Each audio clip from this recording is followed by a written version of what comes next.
Matapos palutangin ni Senador Win Gatchalian ang posible aniyang tunay na ina ni Bamban Tarlac Mayor Alice Go, inilabas ngayon ni Senador Risa Hontiveros ang mga dokumento na nagpapakitang hindi lang pala sa dalawa, kundi 7 negosyo kasosyo ng alkalde ang isang nagngangalang Wenny Lin. Pawang family businesses ito, kung saan kasama ni Mayor Go ang kanyang 2 kapatid, ama at si Wenny Lin. Kaya tanong ni Hontiveros, magkakamag-anak ba silang lahat? Sa SEC document ng QJJ Group of Companies ng Pamilya Go, makikitang sa iisang bahay lang din ang address ng Pamilya Go at ni Wenny Lin. Lahat yan spy. May source pa raw ang senadorang nagsabi na Winnie ang tawag. Di, alam mo ang tawag dyan? Awareness. Para maging aware ang tao. Kasi alam mo, ganito ha. May mga pag-aaral yan eh. May mga pag-aaral yan. Ano ba ang way para manalo? Kunwari sa susunod na eleksyon, ano way? So pag-aaralan yan. Tapos itong mga senador na ito, pag nalaman na nila yung ano yung sentimento ng tao through the survey, diyan sila didiin. Siguro naisip nito ni Hontiveros, maganda ito kasi maraming nagagalit kay Guo, maraming hindi naano kay Guo. So sakyan natin tong issue na to para ako ang bida. Bida-bida na naman ako. Di ba? Ganun. So kitang-kita nyo naman. Kasi eto I encourage them. Kung talagang napakarami nyo ng ebidensya, sampahan nyo na ng kaso, ang dami nyo na palang ebidensya. Ano pang inaantay natin? Hindi, if there is a problem, why don't you just bring it to the court? Number 1. Second, ba't hindi kayong gumawa ng batas na matinding parusa sa mga tiwali sa gobyerno na mga naglalabas ng mga peke at nagpapalusot ng mga pekeng dokumento. Di ba? Alam mo, ang daming ganyan eh. Ang daming yung pekeng dokumento na madaling kunin sa gobyerno eh. Nababayaran birth certificate, nababayaran passport, lahat to nababayaran. O kaya nga hindi makabiyahe ito si si J. Guevara, pati yung lisensya niya, JAPEX eh. Di ba? Bakit hindi gumawa kayo ng batas, di ba? Gumawa kayo ng batas na parusang panghabang buhay na kulong. Doon sa mga maggagawa ng mga peke o nagpalusot ng pekeng dokumento. Di ba? Hindi kasi una-una,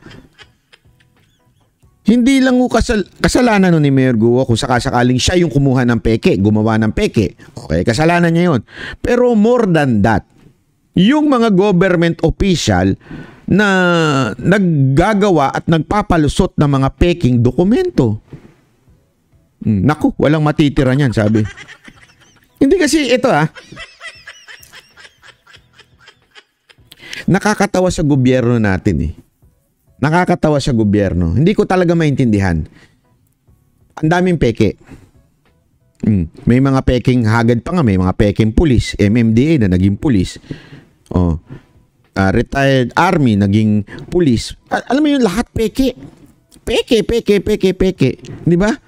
Puro na lang peke ang nangyayari. Pati, ito hanggang ngayon, plaka ng sasakyan. Wala pa rin hanggang ngayon. Tapos magagalit sila. Alam niyo ba na ito problema ito sa bayan natin? Ito, ikat mo ito RJ, kasi ito importante ito eh. Alam niyo ba sa Pilipinas, bibigyan ka lang ng 1 linggo para makapagmaneho ng bago mong sasakyan o di kaya ng bago mong motor. Okay? So, pag wala pa yung ORCR, hindi mo na siya pwedeng imaneho. Hindi na pwedeng mag-issue yung dealer ng, alam mo yung, di ba dati nauso yung dealer mag-i-issue siya ng ilang linggong parang authority na mag-travel yung sasakyan. Ngayon, hindi na pwede. So ibig sabihin, pwede lang i-issue nung pinagbilhan mo ay 1 linggo lang. After that, illegal mo na pagka ginamit mo na yung sasakyan mo nang walang ORCR. Abay, ang gago naman pala ng LTO. Kasalanan ninyong hindi kayo nagbigay ng ORCR ng mabilis. Tapos ipagbabawal nyo pag nabenta. Naintindihan nyo ibig ko sabihin? So, what do I mean? Simple lang.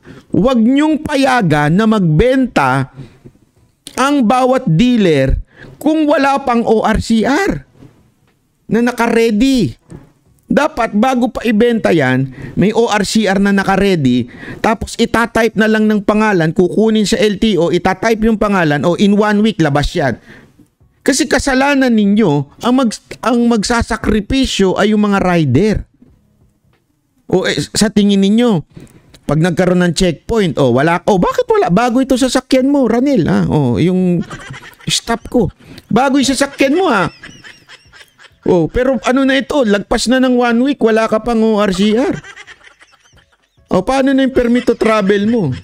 Yari ka na naman. Yari ka! Pero ito, magtataka kayo. Pag umorder ka ng plaka sa Lazada or virtual plate, walang pinagkaiba sa itsura ng plaka na ini-issue ng LTO. Ganun katindi. Sabi ko, pag peke, wala pang 3 araw. Nasa iyo na. Yun ang totoo. Alam ko yun.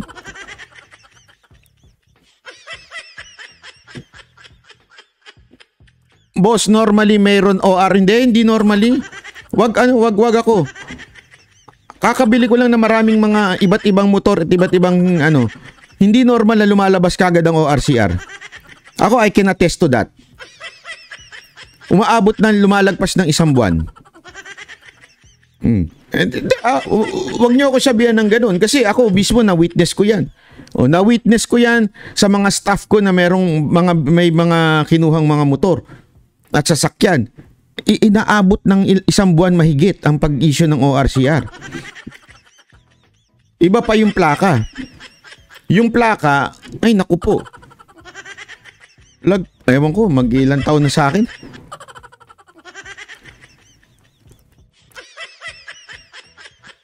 Hindi yun nga nakakainis dito eh. Pero, pag peke, ganun lang. Pag peke, wala pang 3 araw, 1 linggo, tapos usapan. Doon nga nakakapagtaka eh. Pag peke, ang bilis. So anong kinaugnayan nito dito sa pagdinig ni Senator Ontiveros? Ontiveros, hindi ang focus mo, galit na galit ka kay Mayor Guo, parang insecure na insecure ka ata kay Mayor Guo. Dapat ang focus mo, dapat ay paano nakakalusot sa PSA, sa DFA, yung passport, paano nakakalusot ng ganong kabilis at makakuha yung pinagbibintangan mong Chinese citizen. Kasi sa totoo lang, pag balibaligtarin mo istorya, hindi ito tatayo sa korte kay Mayor Guo. Bakit? May birth certificates eh. Hindi naman peke. Meron din siyang, may mali-mali, pero peke, hindi. Passport siya, hindi rin naman peke. Pero may mali-mali, pwede. Pero ang problema, meron siya eh. Sabihin totoo. Legit yung hawak niya. Ay, sisisihin mo siya. Isa pa. Ito pa. Yung sinasabi nilang, bakit naging mayor yan? Bakit hindi nyo gumawa ng batas na nagre-require ng birth certificate sa pagkandidato? Hindi, isipin nyo ito mabuti ha. Nagagalit kayo, bakit naging mayor yan? Ano ba ang qualification ng batas natin pagka kumandidato ka? Hindi nga nire-require yan eh. Walang requirement na birth certificate eh. As ayon pa sa batas ng COMELEC pwede ka lang magreklamo habang kumakandidato yun. May certain period of time. May butas. Bakit hindi yun ang dami nating dapat pag-aksyan ng panahon tungkol dyan sa issue ni Mayor Guo? Ibig sabihin yung mga mali na batas sa atin at mga kulang na batas sa atin. Pero ang focus natin na kay Mayor Guo. Kaya nga, this is a very obvious, sa tingin ko may punto sila doon sa sinasabi nila kay Mayor Guo. May punto. Pero ang punto ko lang dyan, ang focus na kasi is to condemn Mayor Guo only, hindi ayusin yung mga batas na nakalusot yung mga ganyang klase. Dapat yun ang focus eh. Senate is not to condemn the person. Sa korte yan. So, sampahan nyo ng kaso. Ang Senate, kaya nandyan yan, ang job description yan, ayusin ang mga batas o di kaya amendahan ng mga batas o gumawa ng batas para sa proteksyon ng bawat Pilipino. Yun dapat ang inaayos ninyo. Hindi ang focus yung tao. Dapat ang pinupunan ninyo dito yung mga government institution na pumapalpak. Government institution na sumasabit at nagpapalabas ng kung ano-ano nang hindi man lang nila inaayos. Yun dapat. Ang problema hindi in aid of legislation na nangyayari dito kay Ontiveros. In aid of insecurity.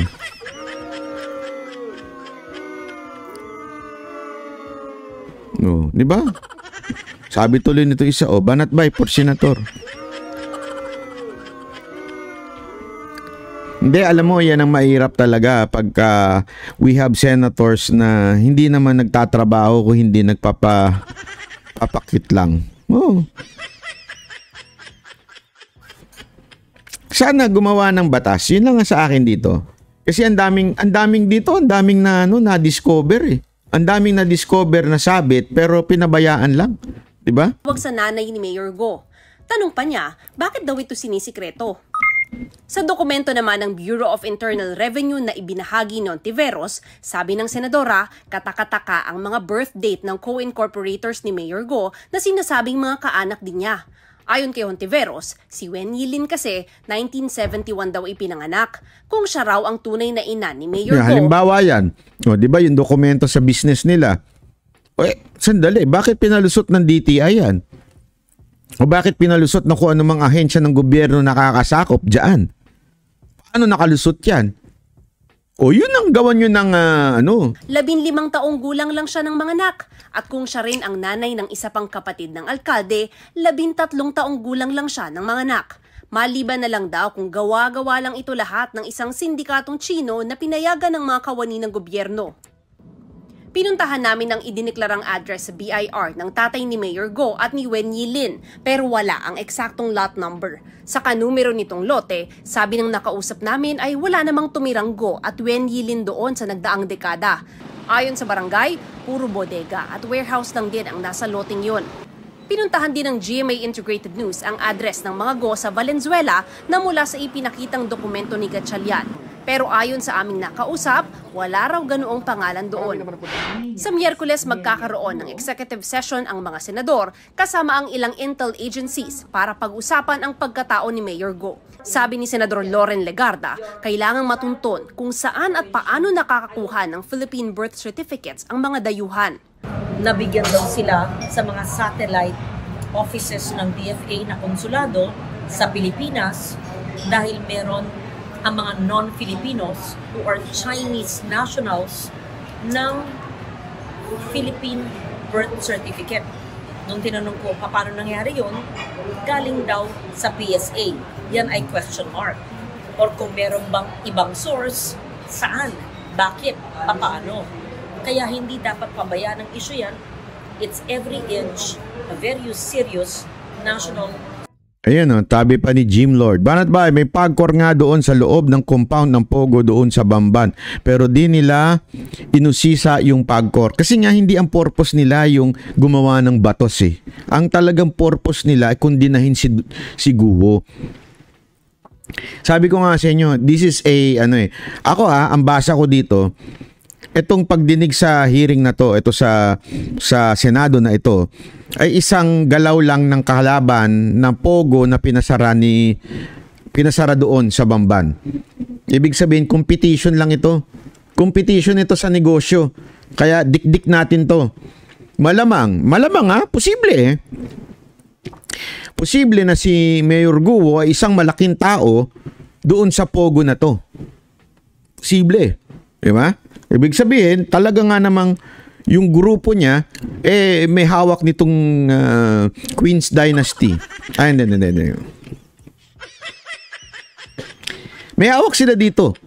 Kaya kailangan siyang idikdik para yung yung dalawang pogo na inaalaw, sila lang ang mamayagpag, di ba? Alam naman natin yan. Naku, maniwala kayo sa akin yung mga ganyang galawan.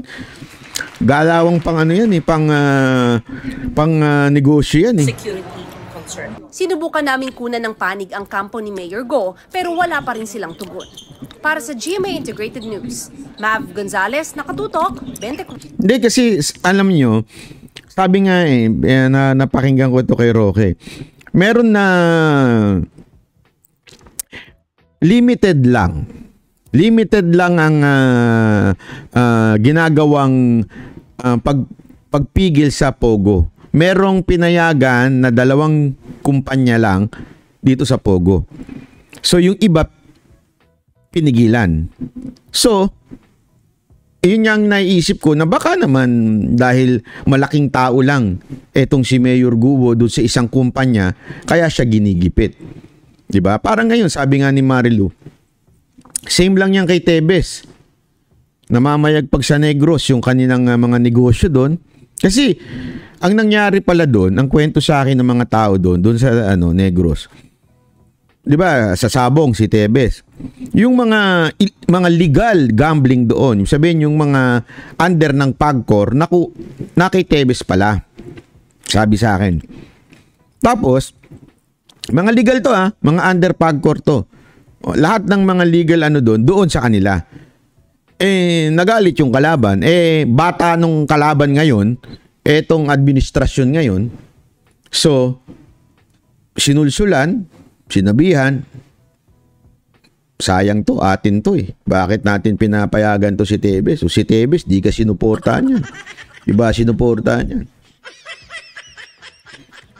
O, magtanim tayo ng kaliwat kanang bigas dyan. Taniman natin yan.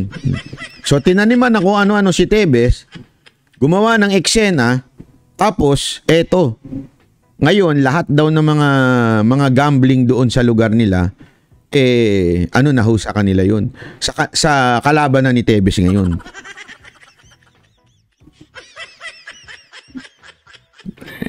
Sabi ko, ganyan talaga ang negosyo. Panapanahon lang yan. Kung sino nakaupo, kung sino may padrino sa taas, padrino sa Malacanang, yun na yun. Di ba? Ganun na nangyayari ngayon, padrinuhan sa taas.